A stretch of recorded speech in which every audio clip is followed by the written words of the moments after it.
kita di sisi investor. Ya, Bapak Ibu posisikan diri di posisi investor. Ada PTA, ada 3 pemegang saham, ya. Lalu PTA ini memiliki izin pemanfaatan tanah, sudah terbit atas nama PTA. Ya, tidak tertulis di sini, tapi PTA itu memiliki izin pemanfaatan tanah. Lalu kalau kita lihat dari aset-aset tersebar, ya, asetnya A, B, C masing-masing pegang tanah nih. Tanahnya SHM, SHGB, SKHUAT itu surat keterangan hak usaha atas tanah. Nah, jadi beda-beda lagi. Tadi kemarin kita bahas SKGR, ya, lalu ada surat keterangan tanah. Ini ada namanya, ini di Sumatera nih, di Pangkal Pinang atau Tanjung Pinang ini, SKA HUAT namanya. ABC pegang, lalu ada pemilik tanah lain PT, lalu ada pemilik tanah lain B. Dua ini bukan pemegang saham. Sekarang Bapak Ibu di sisi investor, apa yang harus dilakukan?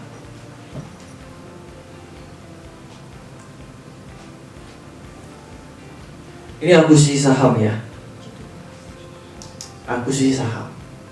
Investor punya kepentingan ke PTA karena PTA sudah pegang izin. Nah, sebetulnya pemegang saham, salah satu pemegang saham ini, A ini, itu mempunyai pengaruh terhadap ini semua nih.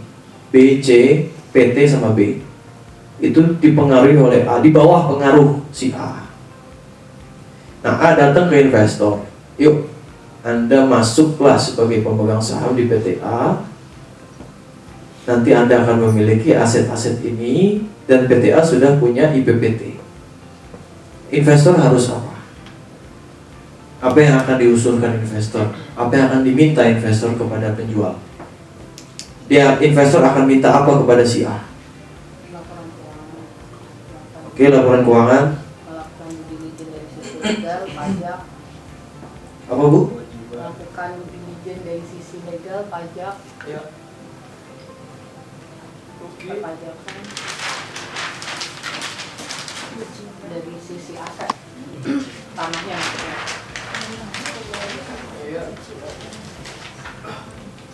Oke, itu betul. Cuma sebelum ke sana, kira-kira kalau kita dari segi struktur transaksi bagaimana? Untuk akuisisinya itu mesti bagaimana? Apa aja hubungan hukum yang perlu diciptakan? MOU. Oke, MOU benar ya. Oke. Isinya MOU apa? Intensi. MOU itu kan nanti merangkum transaksinya begini, step by stepnya begini. Apa isinya? Kira-kira?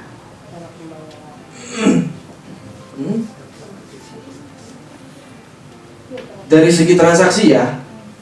Kalau cara pembayaran ya betul, nanti akan ada cicilan. Cuman ini dari keadaan begini, resikonya investor apa? Mau buat MOU sama siapa? Tanahnya terpecah-pecah. Iya, tanahnya terpecah. Mau buat MOU sama siapa? Dengan PTA dimasukin ke PTA semua. Gimana, Pak? Sorry? Yang tanah-tanahnya itu diturunin ke PTA semua jadi satu. Tanah-tanah diturun disambungin. Iya. Nah, itu betul. Nah, itu. Jadi artinya harus ada hubungan hukum antara PTA dengan para pemilik tanah. Bagaimana membentuknya? Apa yang mesti ditandatangani? Investor akan minta apa kepada si pemegang saham? Kan pemegang saham bilang saya kontrol ini semua kan. Nah, investor akan minta apa? Tadi kan Pak Edi bilang ini harus nyambung di sini. Apa yang harus dilakukan?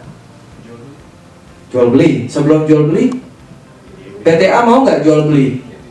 Belum mau kan dia mungkin, karena kan investor belum jelas nih, masih awal-awal. PPJB dulu.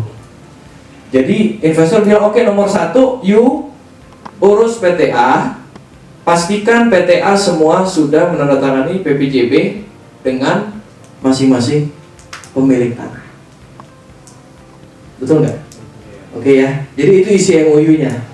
Isi MOU-nya oke, 1, Anda pastikan ini. Nah, itu sebagai CPs, syarat pendahuluan. saya nggak akan lakukan pembayaran sebelum ada PPJB. Karena apa? Tanpa ada ini hubungan hukum, PTA nggak ada nilainya kecuali IPPT, betul ya?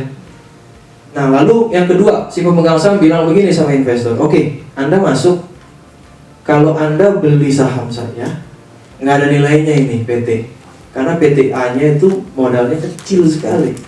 Kalau beli saya gampang, kamu beli, tapi kan nggak sesuai dengan harga tanah yang saya mau jual gitu. Katakanlah transaksinya 200, di sini cuma 1 miliar. Kalau jual beli saham kan tadi itu PPh-nya besar sekali. Nah kalau bukan jual beli saham, bagaimana si investor bisa masuk ke PTA?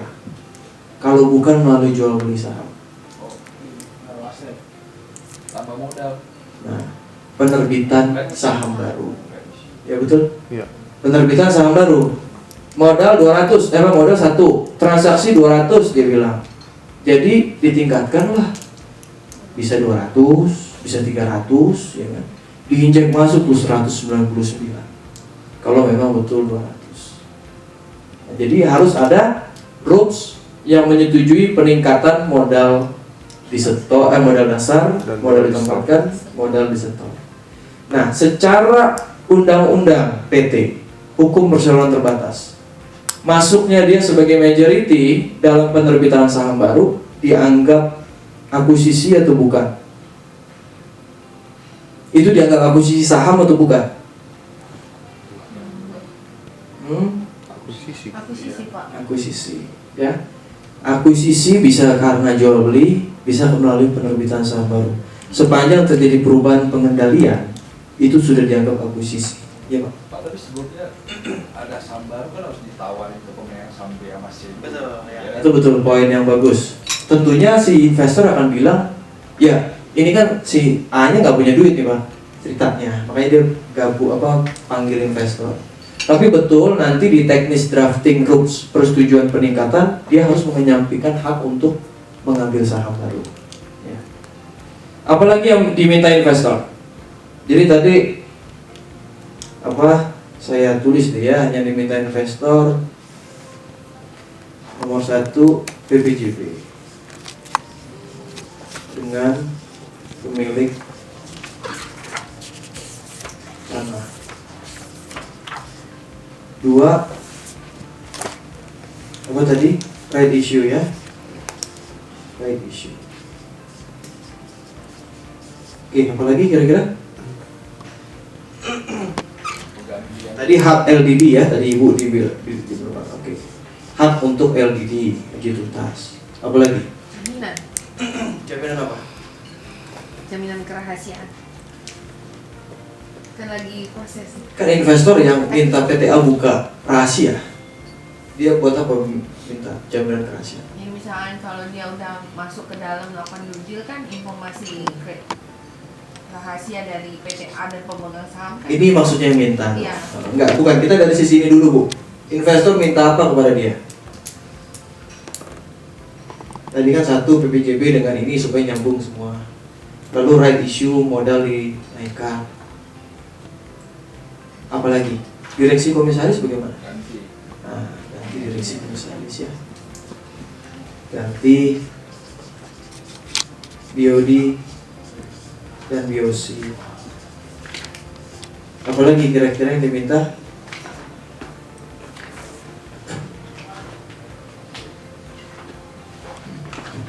Pak, tapi sebelumnya bayar dulu dong. Bayar apa? Mau bayar sebagian kecil. Ya, tergantung kesepakatan.